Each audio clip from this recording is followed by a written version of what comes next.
الحمد لله نحمده ونستعينه ونستغفره ونؤمن به ونتوكل عليه ونعوذ بالله من شرور أنفسنا ومن سيئات أعمالنا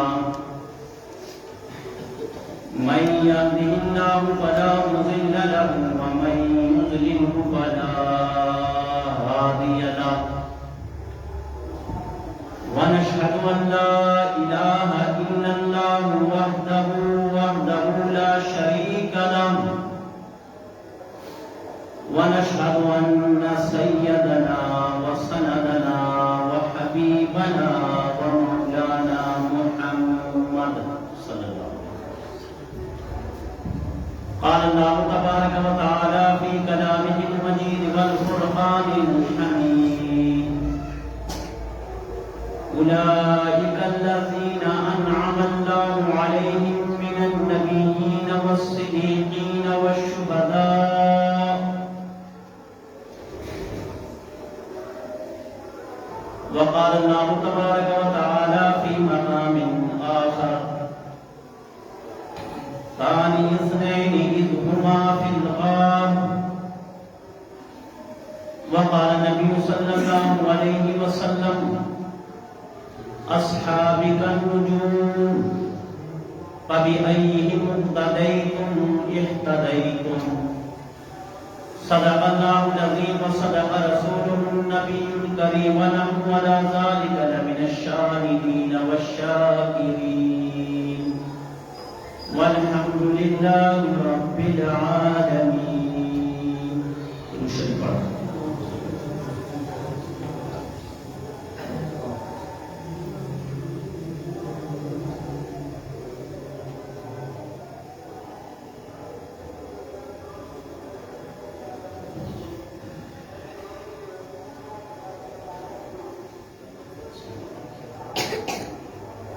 حمد و ثنا کے بعد میرے عزیز واجب الاحترام معزز محترم حضرات سامعین کرام،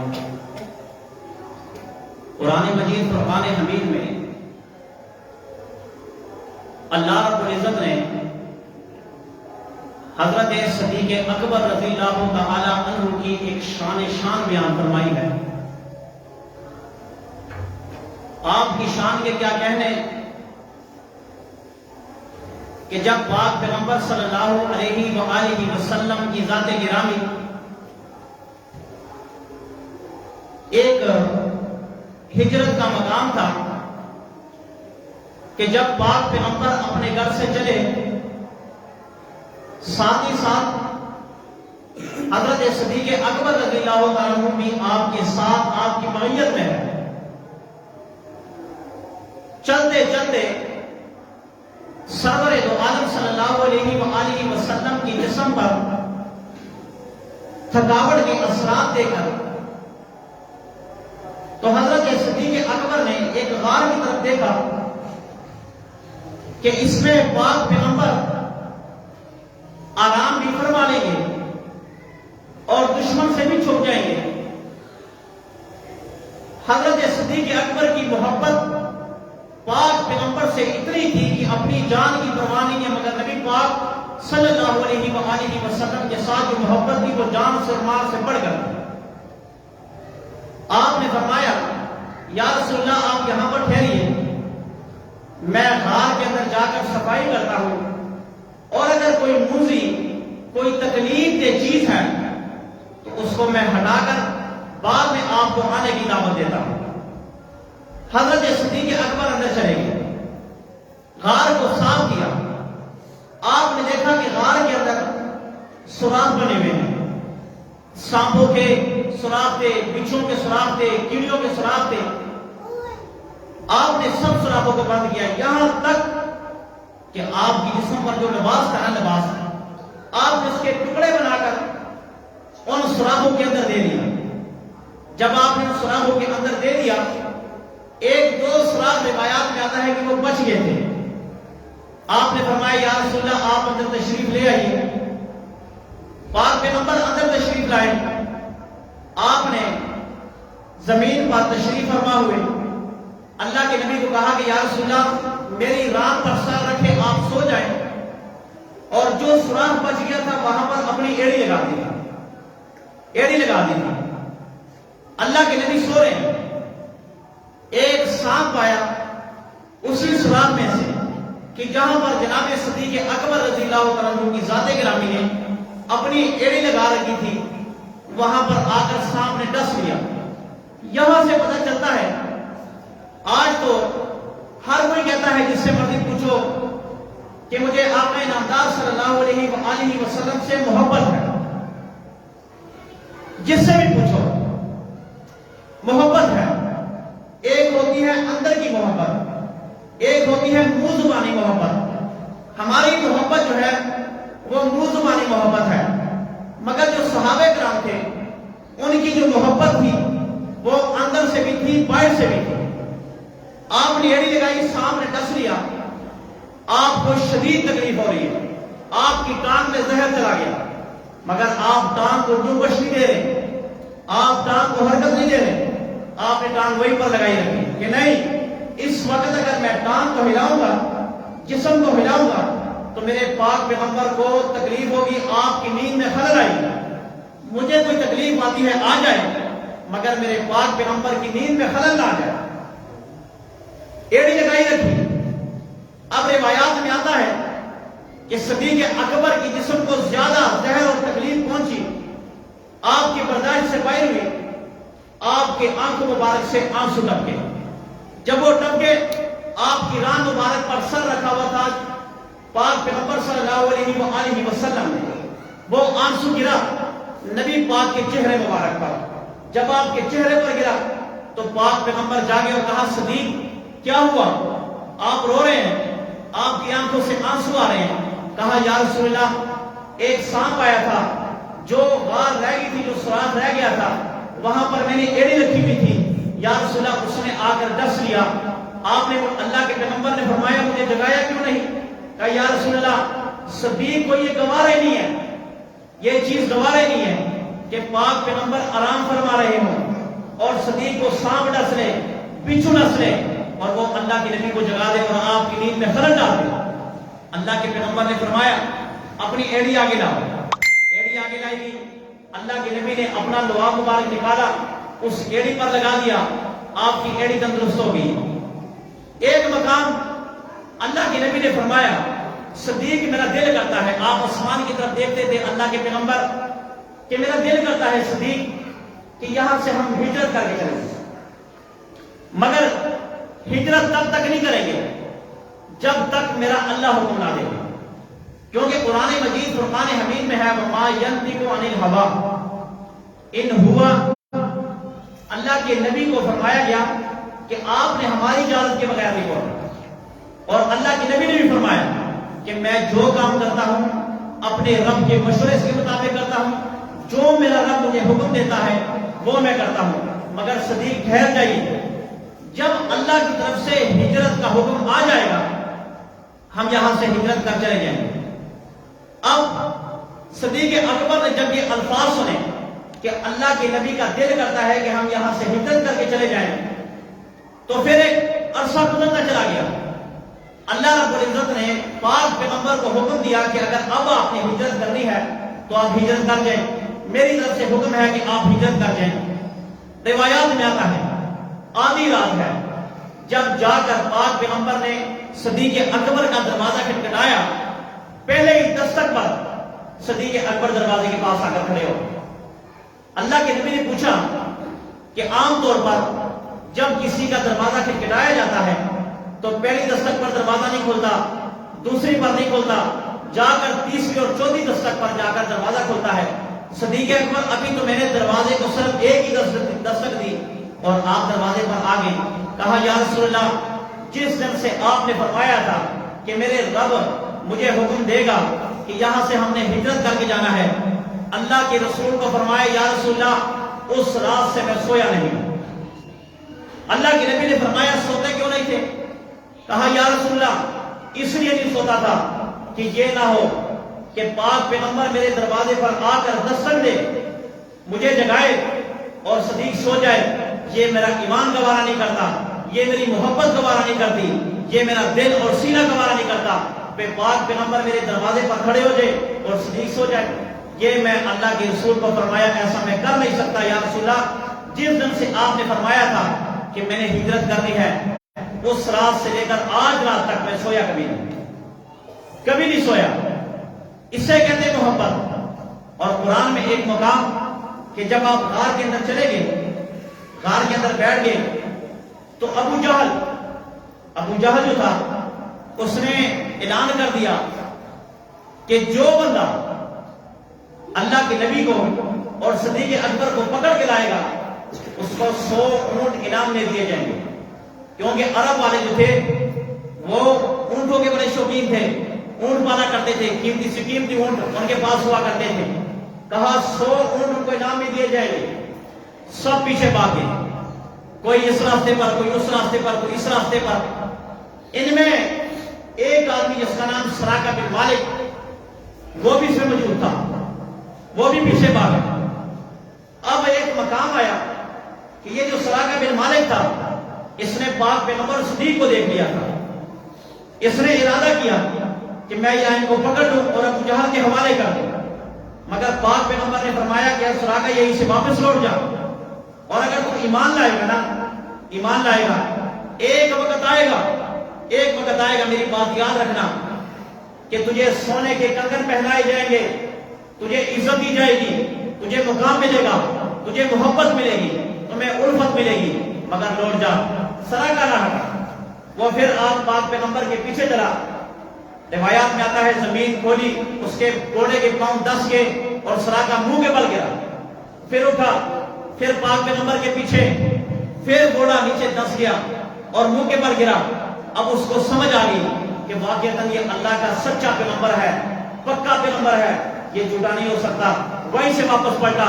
ابو جہل نے پوچھا کیا کوئی سراغ لگایا، کیا پتہ چلا؟ کہا مجھے کچھ نہیں پتہ چلا۔ اب یہ سراقہ واپس چلا گیا۔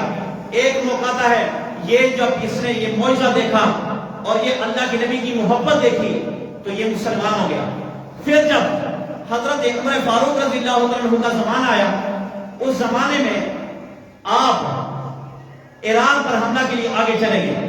جب ایران فتح ہوا نا، کافی سامان آ گیا، کافی سامان وافر مقدار میں، تو عمر فاروق نے سارا سامان صحابہ میں تقسیم کیا۔ جب سراقہ بن مالک کی باری آئی نا، سراقہ بن مالک کی باری آئی تو سونے کے کنگن بچ گئے تھے، سونے کے کنگن۔ فرمایا یہ سراقہ تیرے حصے میں ہے۔ جب انہوں نے اس کنگن، سونے کی کنگنوں کی طرف دیکھا تو آپ کی آنکھوں سے آنسو آ گئے اور ایک زوردار چیخ ماری اور اللہ اکبر کہا۔ صحابہ نے پوچھا کہ سراقہ کیا ہوا؟ بڑی عجیب سی آواز نکالی اور اللہ اکبر کا نعرہ لگایا، کیا بات ہے؟ کہا کہ مجھے وہ مقام یاد آ گیا کہ پاک پیغمبر نے فرمایا کہ ہمارا پیچھا مت کر، ابو جہل کو جا کے مت بتلانا، ایک مقام آئے گا تجھے سونے کے کنگن پہنائے جائیں گے۔ آج میرے پیغمبر کی بات مجھے یاد آ گئی، آج مجھے سونے کے کنگن پہنائے جا رہے ہیں۔ تو صدیق اکبر کی بات بتا رہا تھا کہ آپ غار میں بیٹھے، ابو جہل نکلا وہاں سے، اللہ کے نبی صلی اللہ علیہ وآلہ وسلم کو اٹھا کر کندھوں پر بٹھایا۔ جب کندھوں پر بٹھایا تو ابو جہل نے کہا، جب اس ریتلی زمین پر گئے نا، ریتلی زمین پر گئے تو ابو جہل نے کہا کہ یہ تو قدم جو ہے 4 ہونے چاہیے، یہ 2 قدم ہے، کیونکہ بندے 2 ہے، قدم 4 ہونے چاہیے، تو یہ تو قدم 2 ہے، کیا بات ہے؟ ابو جہل نے وہاں پر کھوجیوں کو کہا ایک بڑے نقطے کی بات بتا رہا ہوں، اگر آپ اس پہ غور کرو گے سمجھ آ جائے گی اور دنیا والوں کو بھی سمجھ آ جائے گی کہ واقعتاً صدیق کی شان کیا ہے۔ ابو جہل نے کہا کہ اگر پاک پیغمبر تک پہنچنا ہے، یہ صدیق کی قدم ہے، صدیق کے قدموں پہ چلو تمہیں پاک پیغمبر مل جائیں گے۔ نہیں سمجھ آیا؟ ابو جہل نے کہا کہ یہ صدیق کے قدم ہے، یہ صدیق کے قدم ہے، اور مجھے 100% یقین ہے کہ صدیق نے نبی پاک صلی اللہ علیہ وسلم کو اٹھا لیا ہوگا، اس لیے یہ قدم صدیق کے ہے۔ اگر پیغمبر تک پہنچنا چاہتے ہو تو صدیق کے قدموں پر چلو، تمہیں پیغمبر پاک مل جائے گی۔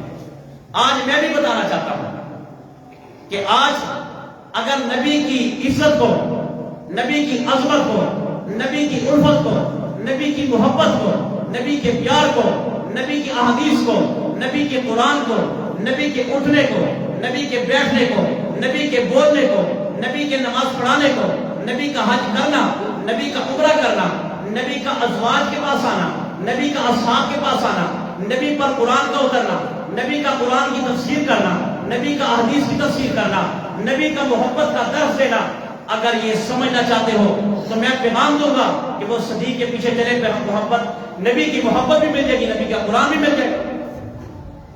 اگر صدیق کو ہٹا دیا جائے گا تو کچھ نہیں رہے گا۔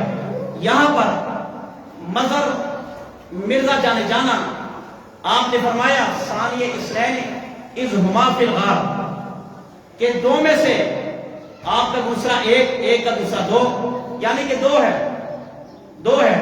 اللہ کے نبی نے فرمایا یا رسول اللہ، صدیق نے فرمایا کہ غار پر ابو جہل آیا ہوا ہے، غار پر ابو جہل آیا ہوا ہے، یا رسول اللہ مجھے اپنی جان کی فکر نہیں، مجھے آپ کی جان کی فکر ہے۔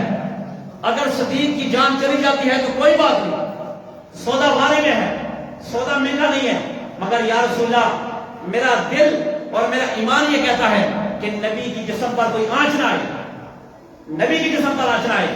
وہاں پر فرمایا لا تحزن ان اللہ معنا، کہ اے صدیق آپ نے پریشان نہیں ہونا، آپ نے غم نہیں کرنی، آپ نے بالکل بھی ذہن میں نہیں لانا، اگر ہم دو ہیں تو تیسرا ہمارا خدا ہے، تیسرا ہمارا خدا ہے۔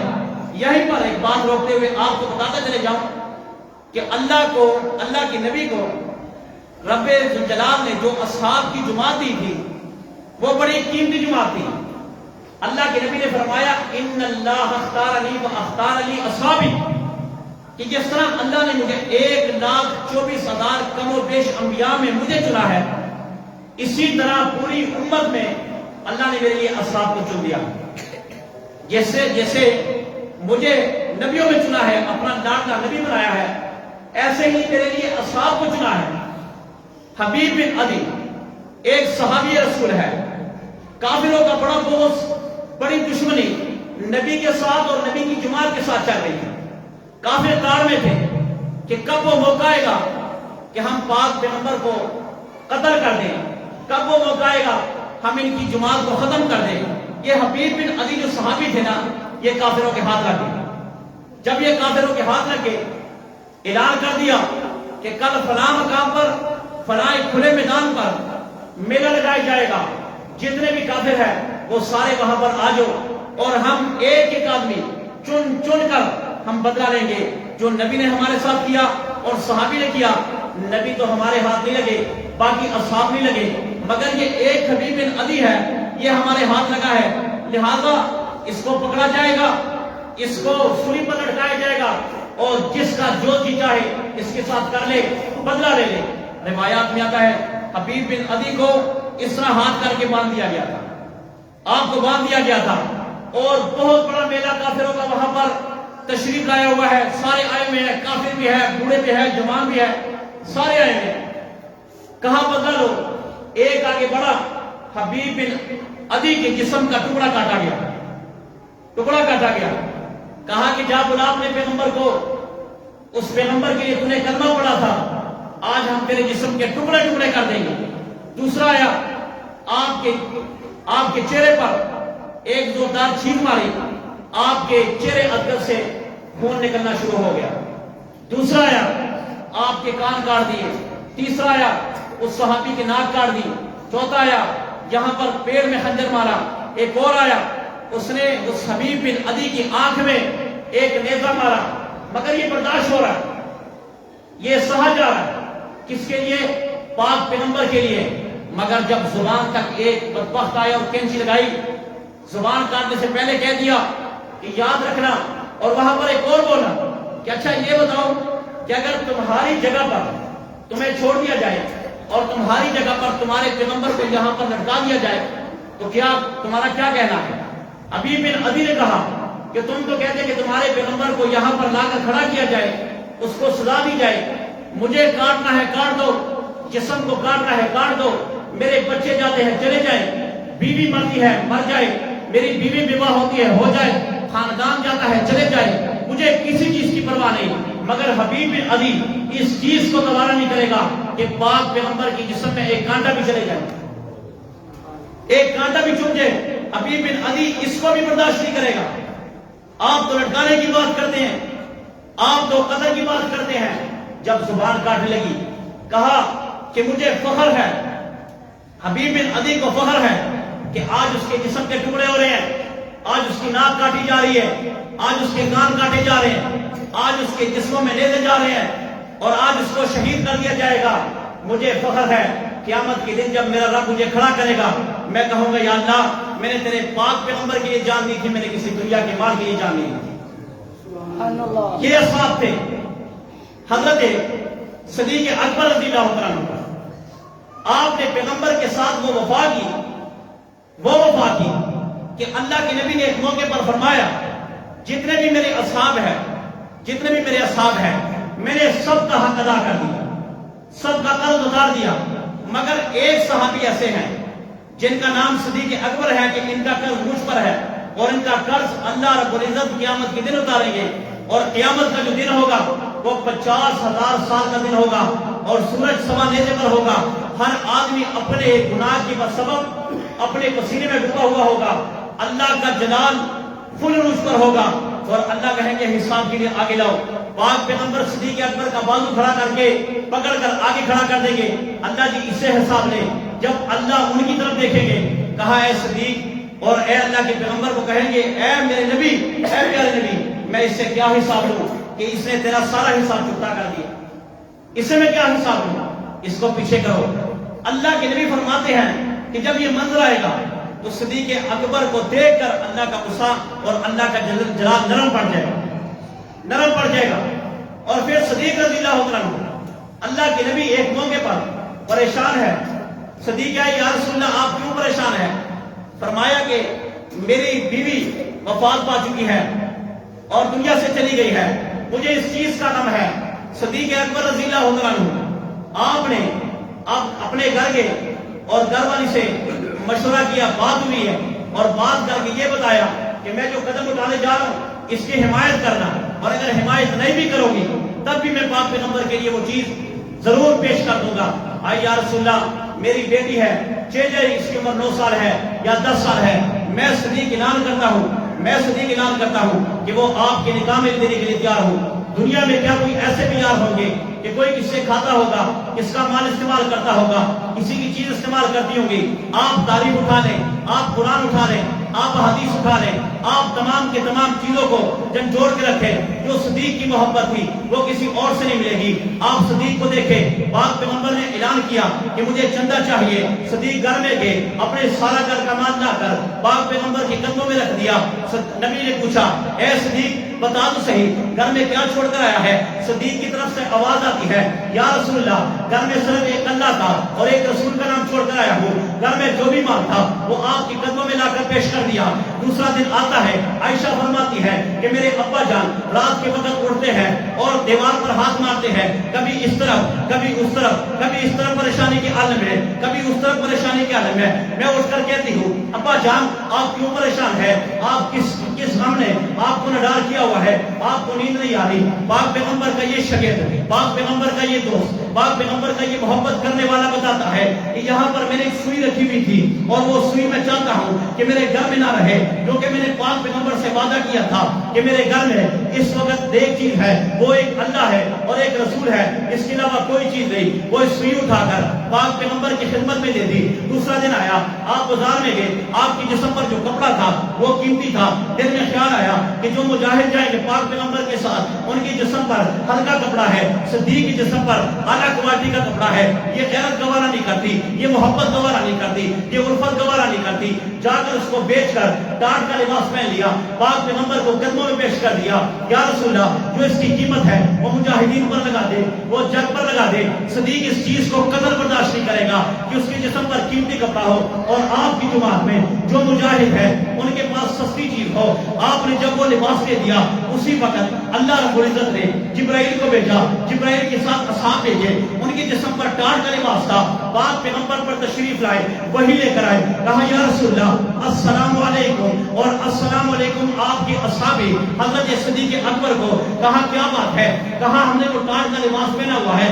اللہ کو یہ ادا اتنی پسند آئی کہ پاک پیغمبر کے اس شاگرد نے اپنے جسم کا لباس بیچ کر ٹاٹ پہن لیا۔ پاک پیغمبر کی محبت میں اللہ رب العزت نے ہمیں یہ حکم دیا کہ آپ بھی ٹاٹ کا لباس پہن لو اور جا کر دنیا والوں کو بتا دو کہ جو میرے پیغمبر کے صحابی کی سنت پر عمل کرے گا میں جبرائیل کو اس کا نوکر کر دوں گا. جیسے صدیق کا لباس ہوگا وہی جبرائیل کا لباس ہوگا. جیسے صدیق چلے گا ویسے جبرائیل چلے گا.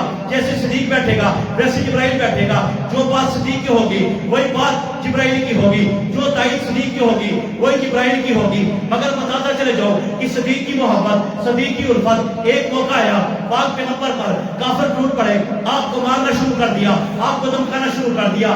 جب پاک پیغمبر کے اس صحابی کو پتا چلا آپ بھاگتے بھاگتے آئے اور پاک پیغمبر پر لیٹ گئے. جب کافروں نے آپ کو کہا کہ آپ ہٹ جاؤ, آپ سے ہمارا کوئی تعلق نہیں ہے, ہماری دشمنی ہے وہ پاک پیغمبر سے ہے, ہماری دشمنی ہے وہ آمنہ کے نام سے ہے, ہماری دشمنی ہے ان کتوں کے خلاف بولنے والے سے ہے. صدیق آیا, صدیق اوپر لیٹ گیا, یہاں اتنا مارا کہ آپ بے ہوش ہو گئے. آپ روایات اٹھا رہے, آپ حدیث اٹھا رہے, آپ قرآن اٹھا رہے. اس بات کی تائید ہوگی کہ جو صدیق کی محبت تھی, جو صدیق کی الفت تھی, جو صدیق کا پیار تھا وہ کہیں اور سے نہیں ملے گا. جب آپ گھر میں گئے بے ہوشی کے عالم میں تھے, آپ کی ماں آپ کے پاس آئی اور ایک دودھ کا پیالہ پیش کیا کہ صدیق یہ دودھ پی لو. کہا رب کعبہ کی قسم میں تب تک دودھ نہیں پیوں گا, میں تب تک اس کو زبان نہیں لگاؤں گا, تب تک کھانا نہیں کھاؤں گا, تب تک چین کے ساتھ نہیں بیٹھوں گا جب تک میں اپنے پاک پیغمبر کا چہرہ نہ دیکھوں.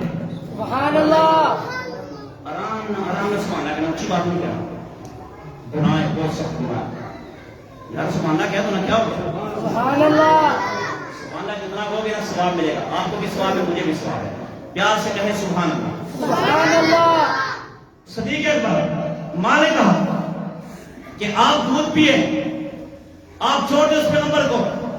اس پیغمبر کی وجہ سے آپ کی تجارت چلی گئی, آپ کو مارا جا رہا ہے, آپ کی عزت جا رہی ہے اور آپ اس پیغمبر کے پیچھے پڑے ہو.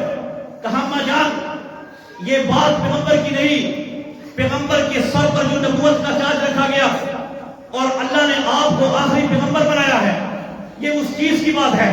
صدیق اپنے باپ کو چھوڑ سکتا ہے, ماں کو چھوڑ سکتا ہے, اولاد کو چھوڑ سکتا ہے, مگر پاک پیغمبر کو نہیں چھوڑ سکتا. اور اگر اس کی دلیل چاہتے ہیں تو پاک پیغمبر کا یہ صحابی چارپائی پر بیٹھا ہوا ہے اور آپ کا والد ابو قحافہ بھی آپ کے ساتھ بیٹھا ہوا ہے جو صدیق اکبر کا والد تھا. صرف اتنی بات کہی کہ اے صدیق جو میرے نبی موسیٰ پر کتاب آئی تورات, وہ تیرے نبی قرآن جو ہے اس سے افضل ہے. حدیث میں آتا ہے کہ صدیق اکبر نے اپنے باپ کے منہ پر تماچا مارا اور جب تماچا مارا نیچے گرا دیا. جب پاک پیغمبر کے عدالت میں یہ فیصلہ آیا کہ صدیق نے اپنے باپ کو تماچا مارا تو اللہ کے نبی نے فرمایا صدیق آپ نے اپنے باپ کو مارا. کہا یا رسول اللہ صدیق کا ایمان, صدیق کی غیرت, صدیق کی محبت یہ گوارا نہیں کرتی کہ پاک پیغمبر کی کوئی خلاف بولے اور وہ اس کو معاف کر دے. کہا تجھے پتہ نہیں چلا میرا باپ تیرا باپ تھا. کہا یا رسول اللہ مجھے یہ بھی پتا ہے کہ یہ میرا باپ ہے, ابو قحافہ ہے. یا رسول اللہ لو کان سیف منی ضربت, لو کان سیف منی قریب لا ضربت کا. یا رسول اللہ یہ تو میں نے اس کو تھپڑ مارا ہے, اگر میرے پاس تلوار ہوتی میں اس کی گردن کرم کر دیتا. ایک موقع پر جنگ ہو رہی ہے, صدیق پاک پیغمبر کی طرف سے شامل ہے اور جو آپ کا بیٹا ہے وہ کافر ابو جہل کی طرف سے شامل ہے. جب جنگ ختم ہوئی رات کو گھر آئے, باپ اور بیٹا بیٹھے ہیں اور اپنے باپ کو یہ بیٹا بتا رہا ہے کہ وہ کافر تھا اس وقت, باپ مسلمان ہے بیٹا کافر ہے.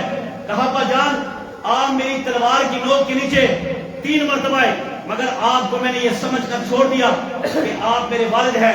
وہیں پر اب صدیق اکبر قسم کھا کر کہتے ہیں کہ مجھے رب ذوالجلال کی قسم کہ جس نے مجھے پیدا کیا اور میرے پاک پیغمبر کی محبت میرے دل میں ڈالی, اگر تو میرے تلوار کی نوک کے نیچے آ جاتا میں تجھے یہ سمجھ کر قتل کر دیتا کہ تو نبی کا گستاخ ہے, نبی کا دشمن ہے. اپنے بیٹے کو بھی معافی نہیں.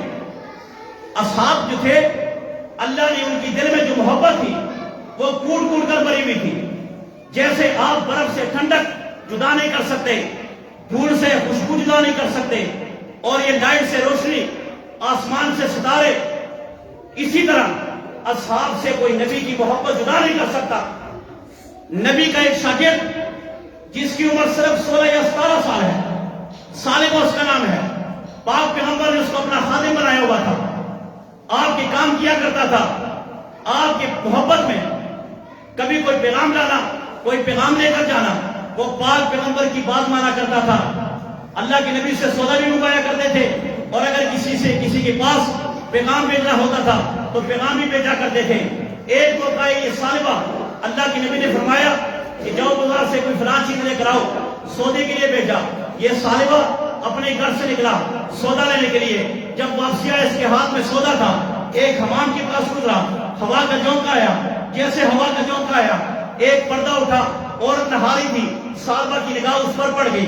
جب سالبہ کی نگاہ پڑ گئی، یہ صحابی رسول سودا وہیں پر رکھ دیا اور بھاگتے بھاگتے جنگل میں چلے گئے، پہاڑوں میں چلے گئے۔ ایک دن گزر گیا، سالبہ نظر نہیں آیا، دوسرا دن گزر گیا، سالبہ نظر نہیں آیا، تیسرا دن گزر گیا، سالبہ نظر نہیں آیا۔ پاک پیغمبر نے اعلان کیا، ارے وہ سالبہ تو سودا لینے کے لیے بھیجا تھا، آج تیسرا چوتھا دن ہے، سالبہ نہیں ہے۔ جو عمر فاروق اس کا پتہ کرو، علی کو بھیجا اس کا پتہ کرو، زبیر کو بھیجا اس کا پتہ کرو، سالبہ کو ڈھونڈ کر رہا ہوں۔ میرا وہ خادم مجھ سے محبت کرنے والا جو ایک پل مجھ سے جدائی اختیار نہیں کرتا تھا، اس کو ڈھونڈ کر رہا ہوں۔ عمر فاروق اور دیگر صحابہ پہاڑوں کی طرف، جنگلوں کی طرف نکل پڑے سالبہ کی تلاش میں۔ جا کر پوچھے چرواہے سے، ارے بتاؤ تو صحیح، ایک نوجوان ہے جس کی عمر 17 سال ہے، ایسی اس کا رنگ ہے، یہ اس کا قد کاٹ ہے، ایسے اس کے چہرے کا حلیہ ہے، کیا آپ کو پتا ہے؟ اس چرواہے نے بتایا، ہاں ہاں ہمیں پتا ہے، وہ جوان اس ساتھ والی بستی کے پہاڑ میں رہتا ہے، اس غار میں چھپا ہوا ہے، وہ اس وقت میں نکلتا ہے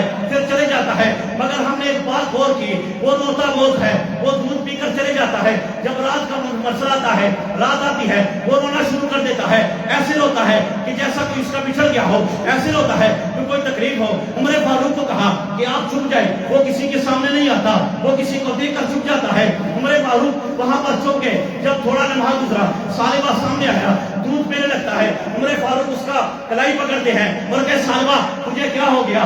آج 40 دن گزر گئے، پاک پیغمبر تجھے ڈھونڈ رہے ہیں، ہم تجھے ڈھونڈ رہے ہیں، سارا معاشرہ تجھے ڈھونڈ رہا ہے، تو پیغمبر کو چھوڑ کر کیوں آیا؟ کہا نہیں میں نہیں جاؤں گا، پاک پیغمبر کے پاس نہیں جاؤں گا، مجھ سے وہ گناہ ہوا ہے، اس گناہ، ان آنکھوں نے وہ گناہ کیا، میرے پاک پیغمبر کا چہرہ صاف ہے، آپ کی زلفیں صاف ہے، یہ آنکھیں گوارا نہیں کرتی کہ پاک پیغمبر کو دیکھ لیں، میں نہیں جاؤں گا۔ عمر فاروق نے زبردستی اٹھایا، پاک پیغمبر کے پاس لائے، جب اس کو گھر میں لٹایا، عالم نزاع ہے، آخری وقت ہے، پاک پیغمبر سالبہ کے پاس بیٹھ کر کہتے ہیں، اے سالبہ بتا دو صحیح، کیوں چھوڑ کر چلا گیا، مجھے کیوں جدائی میں ڈال دیا؟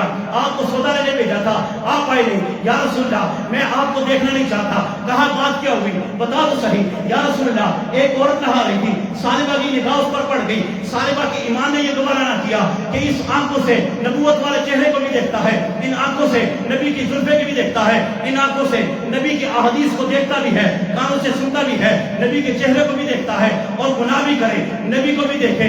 ارے میں نہیں دیکھ سکتا یا رسول اللہ، اس لیے میں نہیں آیا۔ پاک پیغمبر کے آنکھوں سے آنسو جاری ہو گئے، آپ نے صحابہ کے سر پہ ہاتھ رکھا، کلمہ پڑھا، وہ جانے افرین ہو گیا، فوت ہو گیا۔ آؤ میں اس کے صحابی کی ہسٹری کھولوں، آپ کو بتاتا چلے جاؤں، دنیا میں جو میرے رب نے میرے پاک پیغمبر کو اصحاب دیے، دنیا میں آپ دیکھیں موسیٰ کے اصحاب کو جب موسیٰ نے اعلان کیا کہ اے موسیٰ ہم نے لڑنے جانا ہے، آپ میرے ساتھ جائیں، ان کے اصحاب نے کہا کہ تو لڑ یا تیرا خدا لڑے، تو لڑ تیرا خدا لڑے، جو تجھے ہوگا ہم بعد میں دیکھ لیں گے۔ ان کے اصحاب نے جواب دے دیا ہم آپ کے ساتھ نہیں جا سکتے، مگر قربان جاؤ پاک پیغمبر کے صاحب پر کہ سعد بن ابی وقاص، حضرت زبیر، حضرت طلحہ، حضرت عبیدہ بن جراح، حضرت سعید، حضرت سعد، حضرت زبیر، حضرت طلحہ، حضرت عبد الرحمن بن عوف، ان پر قربان جاؤ۔ آؤ اس صحابی کی طرف، ابو عبیدہ بن جراح، پاک پیغمبر نے ایک لشکر بھیجا کہ جاؤ وہاں پر لڑنے کے لیے، ان کے خلاف لڑ کر آؤ، ان کے خلاف جہاد کر کے آؤ، ان کو قتل کر کے آنا ہے۔ یہ ابو عبیدہ بن جراح وہ صحابہ نکل پڑے، جمعے کا دن ہے، جب یہ صحابی واپس آئے، پاک پیغمبر مصلی پر، منبر پر تشریف فرما ہے، آپ تقریر کر رہے ہیں، یہ ابو عبیدہ بن جراح سامنے بیٹھ کر تقریر سن رہا ہے۔ پاک پیغمبر نے بھیجا ہے، ارے تجھے میں نے لڑنے کے لیے بھیجا تھا، میں نے تجھے جگڑنے کے لیے بھیجا تھا، میں نے تجھے ان کافروں کے خلاف جہاد کے لیے بھیجا تھا، تو واپس آ گیا، تجھے پتہ نہیں جو پہلے چلے جائے گا وہ 500 سال پہلے جنت میں جائے گا۔ ابو عبیدہ بن جراح تو پیچھے رہ گیا، تو 500 سال بعد میں جائے گا۔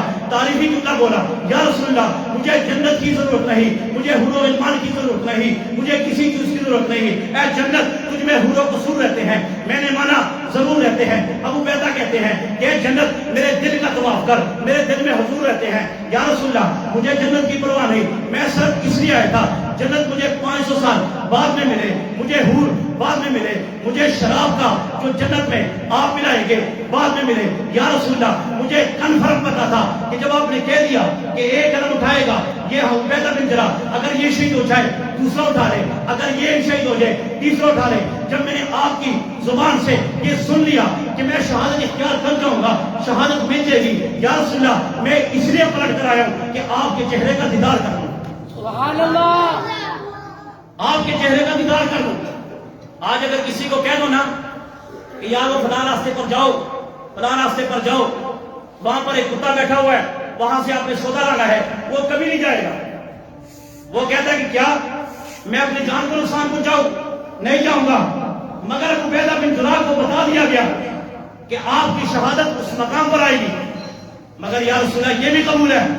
حضرت سعد بن ابی وقاص صحابی رسول فرماتے ہیں یا رسول اللہ آپ ہمیں حکم دے، اللہ کی قسم، رب ذوالجلال کی قسم، اگر آپ ہمیں حکم دے کہ آپ آگ میں کود جائیں ہم آگ میں کودنے کو تیار ہیں، اگر آپ کہیں سمندروں میں کود جائیں سمندروں میں کودنے کو تیار ہیں۔ یا رسول اللہ اگر آپ کہیں اپنے بچوں کو شہید کروا دو ہم شہادت کے لیے تیار ہیں، اگر آپ کہیں اپنے ماں باپ کو قربانی کے لیے پیش کر دو ہم ان کو بھی تیار ہیں، مگر یا رسول اللہ ہم آپ کی بات سے آپ سے قدم پیچھے نہیں ہٹ سکتے، آپ سے ایک ذرا برابر بھی پیچھے نہیں ہٹ سکتے۔ ایک صحابی جن کا نام حضرت جلیبیب رضی اللہ عنہ ہے، اللہ کے نبی تقریر کر رہے جمعے میں، یہ صحابی رسول اللہ یا رسول اللہ مجھے اس قوم سے گلہ ہے، یہ جو قوم ہے یہ میرے ساتھ ناانصافی کرتی ہے، اسی قوم میں پلا ہوں، اس میں بڑا ہوں، یہاں پر مجھے جوانی ملی، یہاں پر میری زندگی گزری، ان سب کی شادیاں ہیں، یہ سارے صاحب اولاد ہیں، یا رسول اللہ مجھے کوئی رشتہ نہیں دیتا، مجھے کوئی بیٹی نہیں دیتا، یہ دیکھیں میرے پاس صرف ایک کپڑا ہے جو میں نے اپنے جسم پر تن کیا ہوا ہے۔ اللہ کے نبی نے فرمایا پریشان ہونے کی بات نہیں ہے، جیسے کر اس فلاں سوداگر کے گھر چلے جا اور جا کر بتا دے کہ پاک پیغمبر نے بھیجا ہے تیری بیٹی کے رشتے کے لیے، جا تجھے رشتہ مل جائے گا۔ وہ صحابی رسول جلیبیب کہتے ہیں کہ مجھے پاک پیغمبر نے بھیجا، میں نے دروازہ کھٹکھٹایا، جب دروازہ کھٹکھٹایا سوداگر باہر آیا، میں نے کہا کہ پاک پیغمبر نے تیری بیٹی کے رشتے کے لیے میرا انتخاب کیا، اپنی بیٹی کا رشتہ مجھے دے دے۔ وہ سوداگر کہتا ہے ٹھہر جا، تیرے پاس ہے کیا؟ نہ تیرے پاس مکان ہے، نہ تیرے پاس کپڑا ہے، نہ تیرے پاس جوتے ہیں، نہ تیرے پاس پیسہ ہے، میں تجھے اپنی بیٹی کا رشتہ دے کر اپنی بیٹی کی زندگی تباہ کر دوں۔ گھر جاتا ہے اپنی بیوی کو بتاتا ہے، بیوی بھی کہتی ہے جا کر انکار کر دے، اگر ہم رشتہ دیں گے ہم اس آدمی کو دیں گے جس کے پاس گھر ہو، جس کے پاس پیسہ ہو، جس کے پاس کپڑے ہو، تاکہ ہماری بچی کو سخت دے سکے۔ جب یہ انکار کرنے کے لیے آگے بڑھا، وہ جوان بیٹی سن رہی تھی، کہا جان ٹھہر جائے، اماں ٹھہر جائے، اس کو انکار مت کرے، اس کو شادی کے لیے ہاں کر دے۔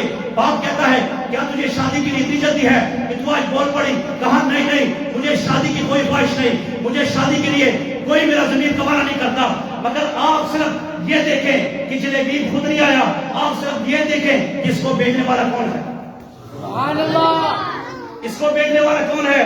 آپ جلیبیب کی رنگ کو نہ دیکھیں، آپ جلیبیب کے لباس کو نہ دیکھیں، آپ جلیبیب کے مکان کو نہ دیکھیں، آپ اس کے اٹھنے کو نہ دیکھیں، آپ اس کے چہرے کو نہ دیکھیں، آپ اس کے چہرے کو دیکھیں جو ختم نبوت والا ہے، اس نے اس کو بھیجا۔ ساتھ ہی باپ کے دل میں بھی محبت آ گئی نبی کی، کہا جاؤ تیاری کرو، ہم تمہیں اپنی بیٹی کا رشتہ دیتے ہیں۔ یہ صحابی باغا پاک پیغمبر کے پاس آئے، یا رسول اللہ ہاں گئی، کہا جاؤ شادی کی تیاری کرو۔